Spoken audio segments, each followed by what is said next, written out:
దాన్ని they are using it. Right రాయాలి, మహారాష్ట్ర కూడా వాడుతున్నారు. లెక్కల్లో చూపించారు వాళ్ళు, వాళ్ళ ప్రాజెక్టుల డిపిఆర్లో వాళ్ళ లెక్కల్లో చూపెట్టిండ్రు. ఇక వాడుకోవాల్సింది వాళ్ళు మనం. సో ఆ 45 టీఎంసీ మనది ఉంది కదా, మనకు ట్రిబ్యునల్ కేటాయించిందే కదా, అప్పనంగా ఏదో వచ్చేది కాదు కదా. సో ఆ 45 ఈ మైనర్ ఇరిగేషన్ లాసెస్ 45 కలిపి 90.81 టీఎంసీలకు దాన్ని ప్రతిపాదించాం. It has a strong basis. ఏదో గాలిలే అడగోలు జమాబందీ ఏర్పడతాడు చేసింది కాదు. ఒక స్పష్టమైనటువంటి విధానంతో, ఒక అవుట్లుక్తో భవిష్యత్తు ప్రయోజనాలను దృష్టిలో పెట్టుకొని చేసినటువంటి చర్య. చేసినాం. ప్రాజెక్టు 30,000 కోట్లు, 35,000 కోట్లు మంజూరు చేసినాం. అందులో 27,000 కోట్లు ఖర్చు పెట్టినాం. ఆల్మోస్ట్ దగ్గర 88-90% పనులు పూర్తి అయిపోయినాయి. ఈ ఆంధ్రాతోని పంచాయతీ ఉంటుంది ఎప్పటికైనా. వాళ్ళు పోతిరెడ్డిపాడు పొక్కగొట్టి దాన్ని పెంచి, ఇక దాన్ని ఇంకింత పెంచి ఈ తెలుగు గంగా అనే పేరు మీద మొదలై అది ఎటెటెటెటు పోతుంది ఇక అడవుల జమాబంది. కాబట్టి మనం క్విక్కెస్ట్ పాసిబుల్ టైంలో తీసుకోవాలని ఆ వచ్చే వాటర్ను అక్కడ ఎంటైర్ వరల్డ్లో ఎక్కడ లేవండి 145 మెగావాట్స్ కెపాసిటీ పంప్స్ పెట్టినాం అక్కడ. Specially prepared, those pumps were prepared by BHEL of India. 145 మెగావాట్ల పంపులు అసలు ఇండియాలో ఎక్కడ ఏ ప్రాజెక్టుకు లేవు. ఎందుకని దాన్ని ఆ పంపు స్విచ్ ఆన్ చేసిన నేను, నీళ్ళు వచ్చినాయి. ఒక్క పంపు స్విచ్ ఆన్ చేస్తేనే ఇట్లా కాలువలు తల్లాడుతుండే ఇట్లా.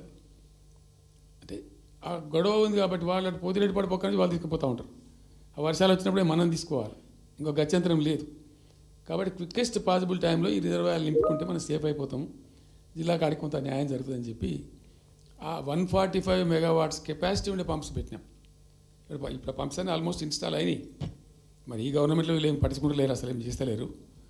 అయితే జరిగిన తర్వాత ఏమైంది, అనుమతులు అంత సాధించారు. దాని మీద చాలా మెలికలు పెట్టినారు. ల్యాండ్ అక్విజిషన్ల ప్రాబ్లం చేసినారు. అయినా 27,000 ఎకరాలు మేము అక్వైర్ చేసినాం సక్సెస్ఫుల్గా. అదంతా క్లిష్టమైన సబ్జెక్ట్ ఈ రోజులలో ల్యాండ్ అక్విజిషన్ అంటే. అయినప్పటికీ 27,000 ఎకరాలు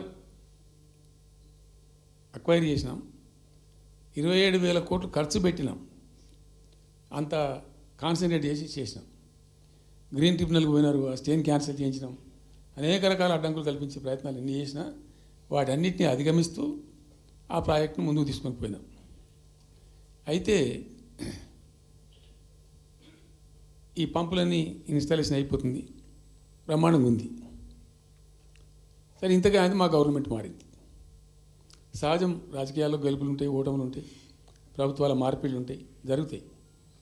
కానీ ఎంత తెలుగు తక్కువ దద్దమ్మ ప్రభుత్వం వచ్చినా, నెక్స్ట్ సక్సెసివ్ గవర్నమెంట్ ఎవరు వచ్చినా రాష్ట్ర ప్రయోజనం కదా ఒక ప్రాజెక్ట్ అంటే.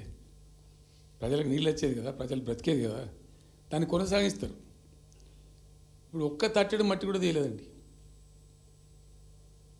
మా గవర్నమెంట్ పోయిన తర్వాత పాలమూరు ఎత్తిపోతల పథకంలో ఒక తట్టెడు మట్టి కనీసం నేను తీయలే.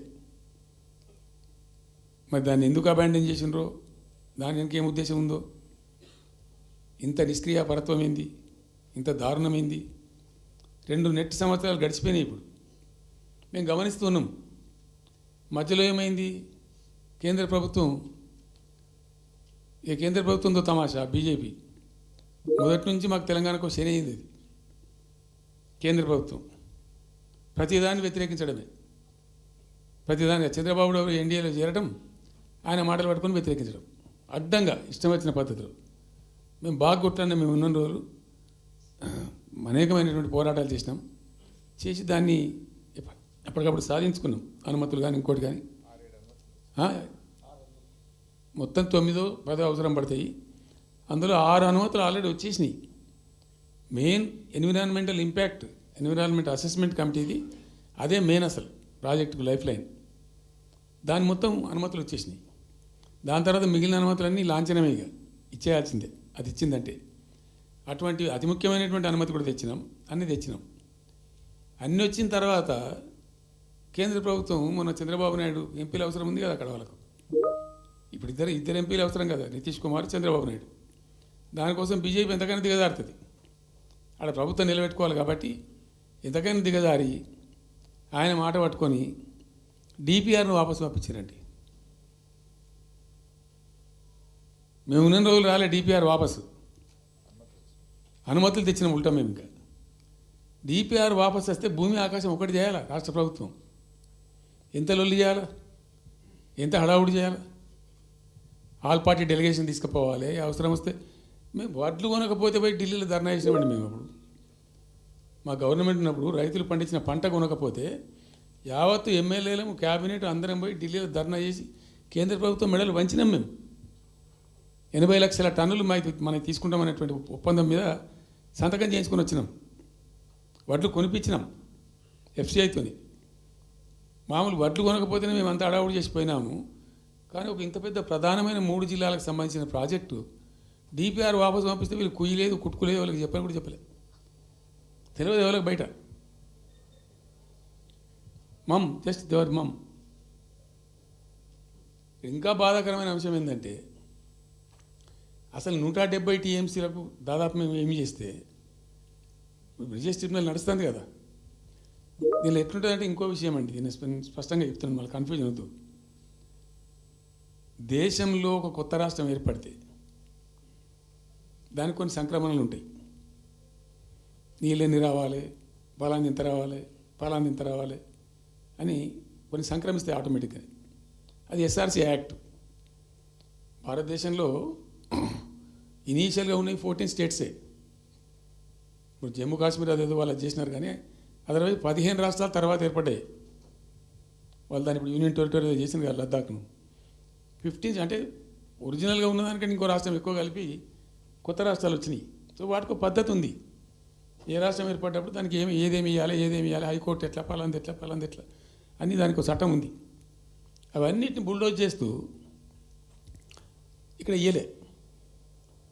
నీళ్ళు ఎన్ని రావాలా, ఫస్ట్ ఛాయిస్ వాళ్ళకి ఇస్తారంటే ఆ రాష్ట్రాలకు ఇస్తారు. ఏ రాష్ట్రాలు అయితే విడిపోయినాయో మీరు మ్యూచువల్ అండర్స్టాండింగ్లో చేసుకోండి అని ఇస్తారు. ఇక్కడ పొసిగే కార్యక్రమం కాదు. కాబట్టి మేము ఏం చేసినామంటే 1 ఇయర్ తర్వాత 1 ఇయర్ లోపు ఒకవేళ పరిష్కారం అయితే 2 రాష్ట్రాలు చేసుకోవాలా, లేదా సెంట్రల్ గవర్నమెంటే ఆర్బిట్రేషన్ ద్వారా చెయ్యాలా కూర్చొని.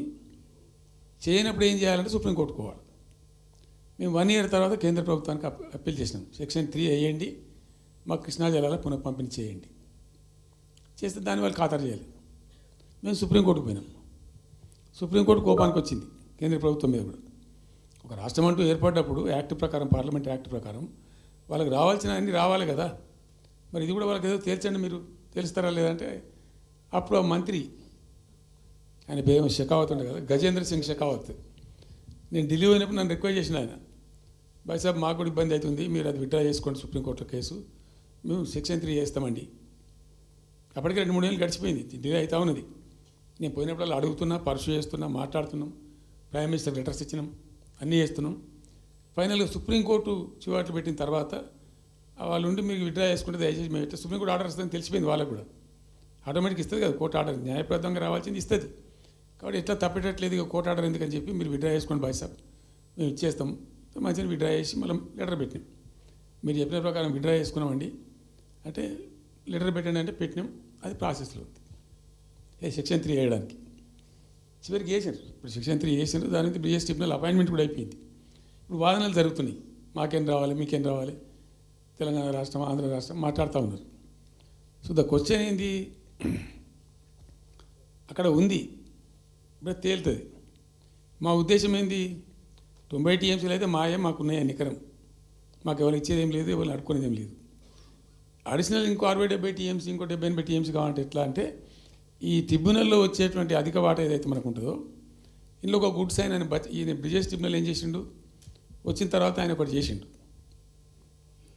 అంతకుముందు చట్టం ఏముంటుండే, 75% డిపెండబిలిటీ మీదనే నదుల నీళ్ళు కేటాయింపు జరగాలి, 75% డిపెండబిలిటీ మీద. మన కృష్ణా జలాలు వచ్చినప్పుడు అట్లే ఇచ్చిండ్రు. ఈయన బ్రిజేష్ ట్రిబ్యునల్ వచ్చిన తర్వాత ఈయన ఏం చేసిండంటే 75% బోల్డ్ అండి, మంచి సర్ప్లస్ ఇయర్స్లో చాలా వర్షాలు పడుతున్నాయి, కావాల్సిన నీళ్ళు వస్తున్నాయి, అవి వేస్ట్ అవుతున్నాయి అనవసరంగా, అట్లెందుకు కేటాయింపులు చేసుకుందాం, 65% డిపెండబిలిటీ పెట్టుకుందాం అని చెప్పి పెట్టిండు. దాని ద్వారా ఏమైంది, మన కృష్ణానదిలో ఒరిజినల్గా వచ్చిన అలాట్మెంట్ 811 టీఎంసీ, 811 టీఎంసీలే బచావ్ ట్రిబ్యునల్ ప్రకారం. కానీ తదనంతరం ఈయన బ్రిజేష్ వచ్చిన తర్వాత అది ఆల్మోస్ట్ 1005 పోయింది. ఇంకో 195 టీఎంసీ పెరిగింది. ఆ 10% యాడ్ చేసే వరకు పెరిగితే అలా మనకు కూడా ఆటోమేటిక్ వాటా వస్తుంది. ఇప్పుడు తేలుతుంది అది. సో మేము ఆశపడ్డది ఏంటంటే ఒరిజినల్గా పెట్టుకున్నటువంటి ఈ 90 టీఎంసీ అది బచావ్ ట్రిబ్యునల్ ఇచ్చిందే 45 టీఎంసీ. 45 టీఎంసీ మనం మైనర్ ఇరిగేషన్ లెక్కలు బాజాప్తా తీసి ఇచ్చినాం కాబట్టి అది యాక్సెప్ట్ చేసిన వాళ్ళు. ఈ 90 టీఎంసీ ప్లస్ ఇప్పుడు అడిషనల్గా వచ్చేది కలిస్తే మనకు దాదాపు 170-160 దాకా తీసుకొని పోవచ్చు. కంఫర్టబుల్గా ఉంటాం మనం, ఇక్కడ డ్రింకింగ్ వాటర్ కానీ ఇంకోటి కానీ బాధ లేకుండా ఉంటాం. ఆ జిల్లా సుభిక్షం అవుతుంది అని ఆల్రెడీ పాలమూరు జిల్లాలో తెచ్చుకున్నటువంటి 6.5 లక్షల ఎకరాల ఆయకట్టు ప్లస్ దీనిలో ఒక 7 లక్షలు వస్తుంది పాలమూరు, అంటే 13.5 lakhs పోతుంది. పాలమూరు జిల్లా కాడికి వస్తే నియోజకవర్గానికి 1,00,000 ఎకరాలు వారాలి. అంత కృషించి అంత కునారిల్లి 60 ఏండ్లు ఏడిసి గోసపడ్డ పాలమూరుకు ఒక పెద్ద రిలీఫ్ వస్తుంది. దీంతో మొత్తం జిల్లా టాప్ టు బాటం అంతా కూడా అద్భుతమైనది ఉంటుంది. గ్రావిటీ వారేకాడికి గ్రావిటీ వారుతుంది, లిఫ్ట్ వారుతుంది, చాలా అద్భుతంగా ఉంటుంది అని చెప్పేసి. తర్వాత వర్ష నీళ్ళు కూడా చాలా వరకు ఈ చెక్ డ్యామ్లలో దానిలో అడ్డుకుంటాం కాబట్టి గ్రౌండ్ వాటర్ కూడా బాగా పెరుగుతుంది. ఎట్లా ఫ్రీ పవర్ ఇస్తున్నాం కాబట్టి దాని ద్వారా కూడా లాభాలు జరుగుతాయని చెప్పి అసెస్మెంట్ చేసి ఇచ్చినాం. నిజంగా కూడా పాలమూరు ఒక టైంలో తెలంగాణ వచ్చిన తర్వాత 4-5 ఏళ్ళకి నేను పోతే ఎందుకో పోయినాం, బస్సు యాత్ర చేస్తే చాలా అద్భుతంగా ఇక్కడికక్కడ వరికోత మిషన్లు, కల్లాలు, అంతకుముందు పాడుబడ్డ ఇల్లు కనిపించే పాలమూరులో నా కళ్ళతో నేనే చూసిన. ఇంకా ఇది అంతా కంప్లీట్ అయిపోతే ఈ అనుకున్న 15 లక్షల ఎకరాలకు నీళ్ళు వస్తే చాలా దివ్యంగా ఉంటుందని చాలా సంతోషపడుకుంటూ పోయినాం. సరే, ఇప్పుడు కేంద్ర ప్రభుత్వం కొత్తగా తాకీదు, అది ఎవరు చెప్పినారో తెలియదు. వాళ్ళు చెప్తున్నారు, ఇప్పుడు గవర్నమెంట్ ఉన్న వాళ్ళు చెప్తున్నారు. ఏంది, మీరు 90 టీఎంసీలు పెట్టుకున్నారు, పాత గవర్నమెంట్ పంపించింది. ఒకటి డిపిఆర్ తిప్పి పంపించిండ్రు, దాని మీద సడి లేదు, సప్పుడు లేదు, లుల్లి లేదు, లూకాండం లేదు, తల ఊగుతున్నారు. ఎందుకు తల ఊగుతున్నారు? రాష్ట్ర ప్రయోజనాలు కాపాడడానికి లేకపోతే, రాష్ట్రానికి వచ్చిన నీళ్ళని కూడా కాపాడే స్థితి లేకపోతే ఇదేం దద్దమ్మ ప్రభుత్వం? ఇంత చేత కానీ ప్రభుత్వం ఉంటే ఎట్లా? నోరు లేని ప్రభుత్వం ఉంటే ఎట్లా? పెద్ద నోరు పెట్టుకొని పెద్ద గడబడి చేయాలి కదా. ఒక 10 టీఎంసీలు పోతేనే ఒక్కొక్క రాష్ట్రం ఎక్కడ దగ్గర పోయి కొట్లాడతారు. ఇవాళ మొత్తం డిపిఆర్ఏ పంపించి ప్రాజెక్ట్ని ఆగం చేసే పరిస్థితి వస్తే సప్పుడు లేదు ఒకటి. రెండవది, ఇప్పుడేం చేసిండ్రు, ఇరిగేషన్ మంత్రికి లెటర్ రాసిండు. వాడు చెప్పిండా చెప్పలేదా భగవంతుని గారికి, 45 టీఎంసీలు ఇవ్వండి మాకు అనుమతి అని చెప్పి. ఎట్లా రాస్తావు నాకు అర్థం కాదు. ఏ ముఖం పెట్టుకొని రాస్తావు? ఇదో ప్రభుత్వమా? అంటే ఉన్న వస్త్రానికి పోతే అనవస్త్రం పోయింది అన్నట్టు ఉన్నది కూడా కొట్టుకుంటారు ఎవడన్నా. ఎవరై నీళ్ళు అవి ఆల్రెడీ బచావ్ ట్రిబ్యునల్ తీర్మానంలో ఇచ్చింది. దాన్ని కర్ణాటక వాడుతుంది, అటు మహారాష్ట్ర వాడుతుంది. వాళ్ళ లెక్కల్లో చూపెడుతున్నారు వాళ్ళు. రాల్మట్టి డ్యాంలో వినియోగంలో చూపెడుతున్నారు వాళ్ళు. మాకు వచ్చిన 21 టీఎంసీ మేము ఇక్కడ వాడుతున్నామని చెప్పి. ఆ 2 ఎగువ రాష్ట్రాలు వాడుతుంటే ఇక్కడ వచ్చి మనకు వచ్చినటువంటిది బాజాప్తా, అది కూడా ట్రిబ్యునలే కదా, బచావత్ కూడా ట్రిబ్యునలే కదా. ఆ ట్రిబ్యునల్ తీర్పు ద్వారా వచ్చిన 45 టీఎంసీలు నువ్వు ఎందుకు ఆపుతున్నావు ఇప్పుడు? ఇదో రాష్ట్ర ప్రభుత్వమా? అసలు ప్రభుత్వం ఉందా? నిద్రపోతున్నారా? ఇంతసేపు రియల్ ఎస్టేట్ దందా తప్ప ఇంకోటి లేదా?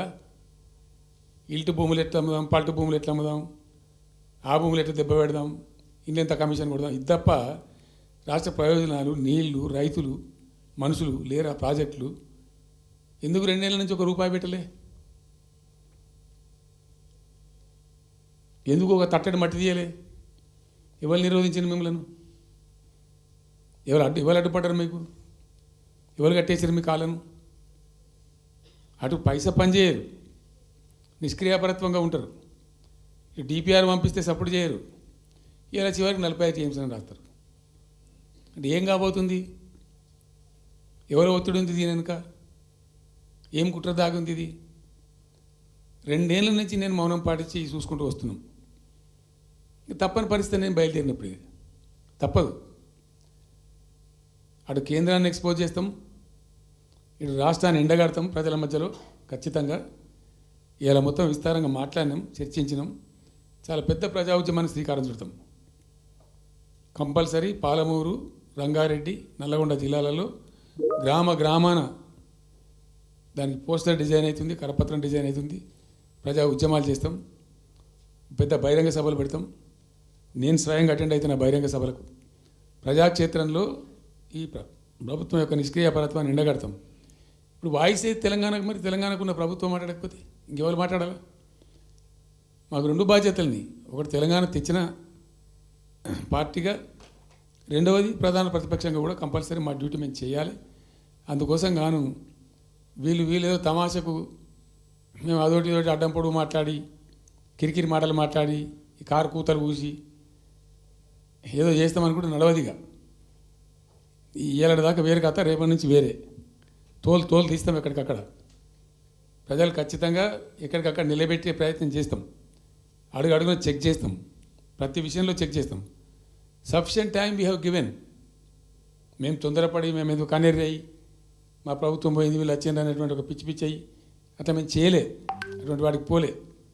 ఇష్యూల మీద పోరాడుతున్నాం, ఒకే ఫీజు రియంబర్స్ మీద పోరాడుతున్నాం, ఇంకోటి పోరాడుతున్నాం, రకరకాల భూదందాల మీద, దోపిడీ మీద, లగచర్ల మీద, గిగచర్ల మీద పోరాడుతున్నాం. పార్టీ కొట్లాడుతున్నది, తప్పకుండా తప్పదు కాబట్టి కొట్లాడుతాం. ఇప్పుడు మొత్తం మొదటికే ముప్పొచ్చే పరిస్థితి ఉంది. అటు గోదావరి మీద అరాకిరి చేసి చంద్రబాబు నాయుడు, ఏపీ ప్రభుత్వం నల్లమల సాగరు, ఈ సాగరు, ఆ సాగరు, అటు గోదావరి దోపిడీ జరుగుతూ ఉంటే దాని మీద సప్పులు లేదు.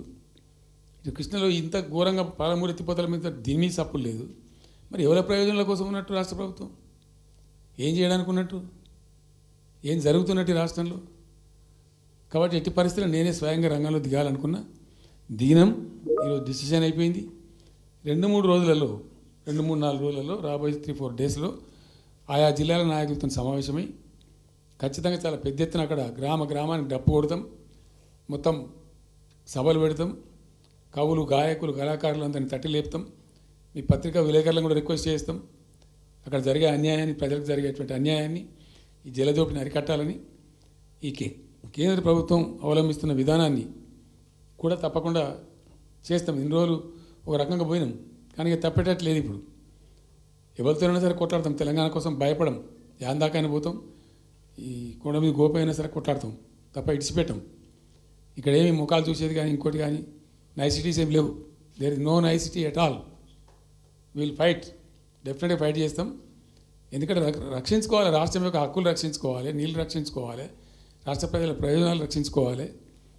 ఈ విధంగా ఇప్పుడు మా కళ్ళ ముందే జరిగినటువంటి దీనిలో ఈ దుర్మార్గంలో ఎట్లా మౌనం పాటిస్తాడు కేసీఆర్? ఎందుకు మౌనంగా ఉంటాం? ఎవరి కోసం ఉంటాం? ఎందుకోసం ఉండాలి? కాబట్టి అరాకిరి ముచ్చట్లు కావు, ఇష్టం వచ్చినట్టు మాట్లాడి